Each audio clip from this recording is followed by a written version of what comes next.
অনেক সময় আমাদের প্রোফাইলের ভিতর ঢুকলে আমাদের ভিডিওগুলো অটো প্লে হয়ে যায়। অটো প্লে হয়ে গেলে ফেসবুক ভাবে কি আপনার নিজের ভিডিও আপনি নিজেই ভিউজ বাড়াইতেছেন, এতে কিন্তু মারাত্মক সমস্যা। এই অটো প্লেটা অপশনটা কিভাবে বন্ধ করবেন আজকে আমি সম্পূর্ণ প্রচেষ্টা স্ক্রিন শেয়ারের মাধ্যমে দেখিয়ে দেবো। সবাই ভিডিওটা কন্টিনিউ করবেন, আশা করি অনেক কিছু উপকৃত হবেন। ভিডিওটা সবাই কন্টিনিউ করবেন, স্ক্রিনটা লক্ষ্য করবেন। ভিডিওটা ভালো লাগলে লাইক কমেন্ট শেয়ার করে সবাই একটু পাশে থাকবেন। সবাই স্ক্রিনটা লক্ষ্য করবেন, আমি দেখি। প্রথমে আপনার পেজ বা প্রোফাইল যেটাই হোক না কেন সেটাই চলে যাবেন। চলে যাওয়ার পর উপরে যে আপনার 3 লাইন এর উপরে ট্যাপ করবেন। ট্যাপ করার পর একটু নিচের দিকে স্ক্রল করবেন। এই যে সেটিংস অ্যান্ড প্রাইভেসি এর উপরে ক্লিক করবেন। ক্লিক করার পর একটু উপরের দিক যাবেন। এই যে সেটিংস এর উপরে ট্যাপ করবেন।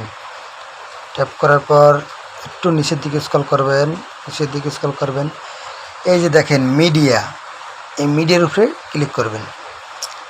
ক্লিক করার পর একটু নিচের দিকে যাবেন। এই যে দেখেন এখানে লেখা আছে ডাটা এবং ওয়াইফাই, যেটাই পাক না কেন ওইটা পাইলেই আপনার সাথে সাথে আপনার ভিডিও চালু হয়ে যাবে।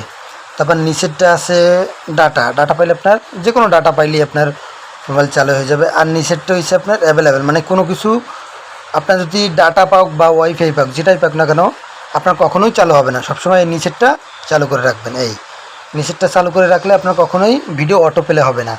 ভিডিওটা ভালো লাগলে লাইক কমেন্ট শেয়ার করে সবাই একটু পাশে থাকবেন। আসসালামু আলাইকুম।